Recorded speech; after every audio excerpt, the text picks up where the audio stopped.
everyone, welcome back to my creative ego. So today I have a crafting video with a little bit of a twist, I guess you can say. So I wanted to post this video before the 21st, or at least on the 21st rather, but if I don't post it by then, I will let you know why I wanted to post it towards the middle of the video. So I decided to do a little bit of crafting, and I was highly influenced by one of my most favorite hobbies, which is watching K-dramas. And if you're not familiar with K-dramas, they're actually, I would say, like a mixture of soap operas, because there's a lot of heavy drama in it sometimes, as well as sitcoms, because sometimes it can be very lighthearted. So it ranges anywhere from a couple of episodes to a few hundred episodes, and it's always entertaining. At least I think it's extremely entertaining. And it's anywhere between like half an hour to an hour, but I always watch the subtitle, so you don't necessarily have to be Korean to watch it. They are very entertaining and very interesting with a lot of twist in the plots. And if you are a K-drama fan, like me and Grace from Gracie21, hi Gracie, please feel free to comment down below and help me explain what a K-drama is, I guess. Some of these dramas will make you laugh, some will make you cry, some will make you blush, and some will have you crying foul out of all the unfairness and injustice that you see in these dramas. So, if you are into soap operas, telenovelas, Bollywood movies, I think that this would be a really great addition to that. And if you don't watch K-dramas, I still hope, nevertheless, that you will stay and continue to watch for the crafty side of it all. So right now you are seeing what I think is one of the most iconic outfits in K-dramas, and it is from the show Secret Garden. So the main character, played by Hyun Bin, is a CEO of a department store, and on his off time he wears these really loud tracksuits, and you know, he's always trying to defend them, and he keeps saying that, you know, it's not just any regular tracksuit, it's made in Italy. So in this next drama we see a rabbit and a pig, and those are combined to make the incredibly oh so cute pig rabbit. So this is my little pig rabbit in its early stages, and then this is actually what I came up with after all that sketching. And as you can see, he has a little bow, and it's so cute, and I thought that this would be really cute to make as a bookmark. So like your traditional bookmark, it has your little tassel, but then the little shaker bits on the inside as well. The little shaker bits contain a little bit of a celestial theme. It has hearts, no, not hearts, stars, moons, and circles. And there's a lot of reference to stars in this drama. So you guys might have remembered this little cookbook binder that I've been working on. So the little house mouse theme, of course, is inspired by Grace, who is a huge house mouse fan. So I decided to create this little bookmark for it. And this is actually what I used to make the bookmark, are these little page protectors. And I used my fuse tool. So speaking of the fuse tool, I don't use it quite often. So when I used it the first time, I actually kind of used the ruler guide because I think that is extremely helpful. But it did not seal my little bookmark the first time around, so I was shaking it and all the little shaker bits flew out. So it's great to have the little guide, but then definitely very helpful to go over it again. And you may notice that my fuse tool is definitely unplugged, and that's because I can't show you guys the actual process of the video because I rearranged my craft room, and so there's not an outlet that's next to my camera.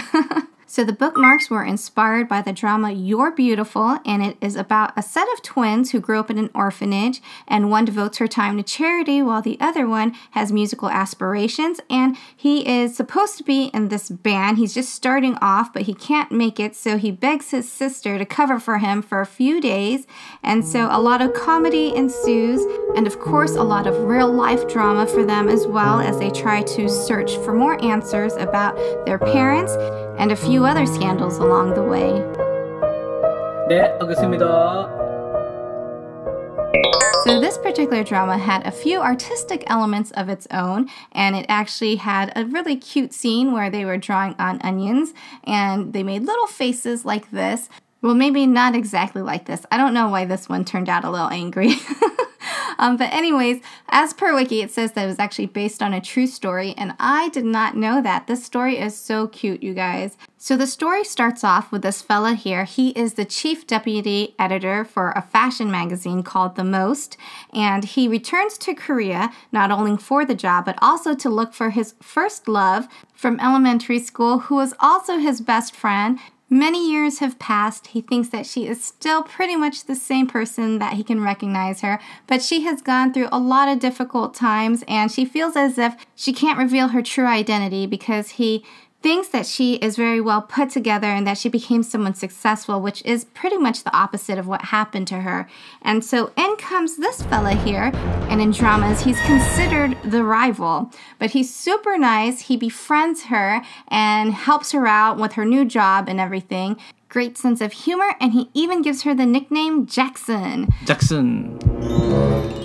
Can he capture her heart, or will he be heartbroken? You'll need to watch this drama called She Was Pretty if you want to find out.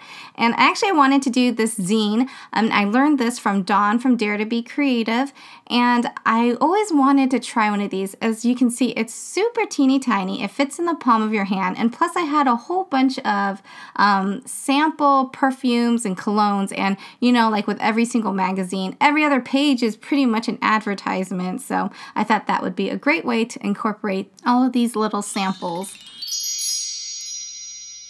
I was really inspired by the title of this drama. It's called Full House. So it's about a girl who actually gets conned by her best friends.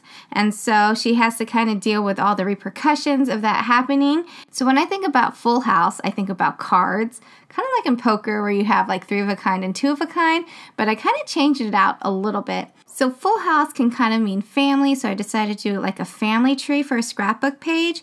So here I have like a mom and dad, and this is actually going to my friend. So I have her children's ages, which are 7, 5, and 4, and I thought it was really cute to put this together. The only thing is it looks like her family is going to an anime convention, but you know, I am such a joker, so let's see if we can find a king instead of a joker. Speaking of kings, this is the next inspiration, which is a waterfall card. So if you never made a waterfall card, I have a really easy tutorial on my channel, and I'll also put that in the description box down below. So this particular drama is called King to Hearts. It's about North and South. So this drama is about taking on a huge responsibility, growing up, battling evil, and bringing people together. And Grace, you might actually remember that I asked you for your top 3 dramas, and I was hoping to be able to post this on the 21st, so I don't know what day it will be when I post it, but hopefully it is the 21st when it actually gets published. 생일 축하합니다, my crafty 친구.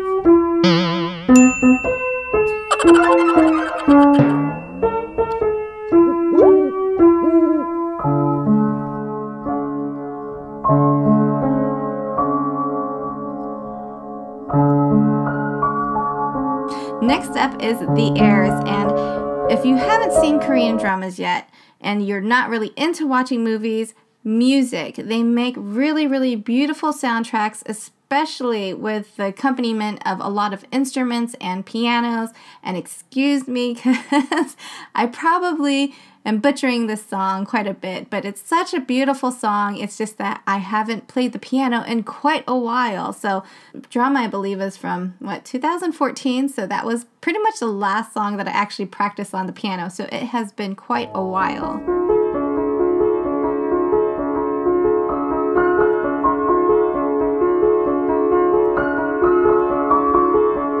So this also has another Cinderella-like vibe to it. You have the male character who is from a family of money, and then the female character who is forced to go to a school that is made specifically for the wealthy. So this drama is also with the same male character that was in the previous drama I talked about, The Heirs. And it's kind of funny because this is kind of really similar to the same role that he just played. This was just done when he was much, much younger. And I believe that this show, Boys Over Flowers or Boys Before Flowers, is adapted from a Japanese version called Hana Yori Dango. So hana means flower, dango is actually, it's food, more specifically like mochi rolled into circles and put onto a skewer.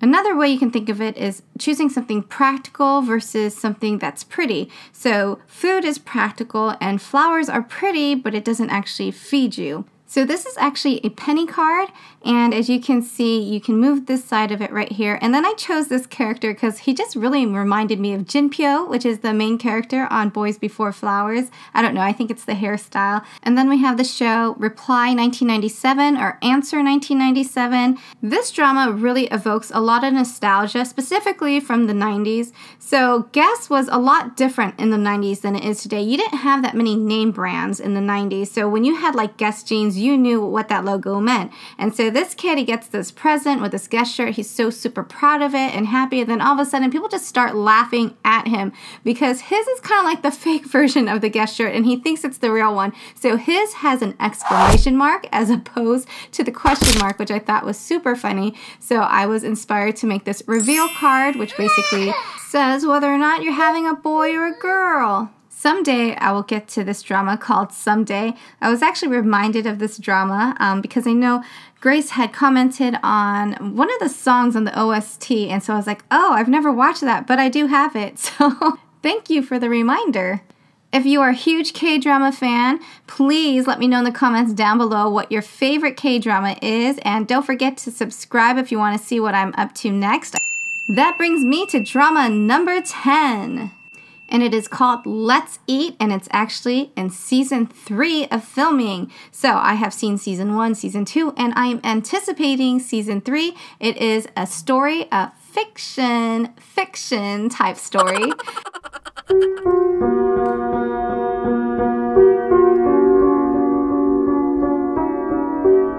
Of people who just love to eat. They come together to eat, and they basically just bond over food. And in one of the episodes on season 2, they went out to eat.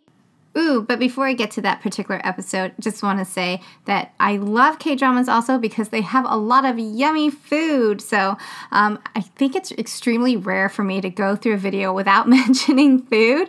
But I did make some japchae noodles, and the nice thing about this is it's actually made from sweet potato starch, or sweet potatoes. It says sweet potato starch, but it's sweet potatoes. And it's also a great way for you to eat your vegetables. I'm not a huge vegetable fan, so I have to find really creative ways to eat my vegetables. This has just like spinach, shiitake mushrooms, carrots, and onions. And also, of course, a great pairing with that is going to be mandu, which I have here. And going back to that episode on Let's Eat, they actually went to a Chinese restaurant to actually have some sweet and sour. And it's been so long since I've made this that I was just wanting to make a video because I haven't made a cooking video in quite a while. So if you have a few more minutes, don't forget to follow me on to the next video. I thank you guys so much for watching, and I hope you all have a very wonderful day. And don't forget to hit the bell if you want to subscribe and see what I'm up to next. Thanks again, everyone. Have a wonderful day.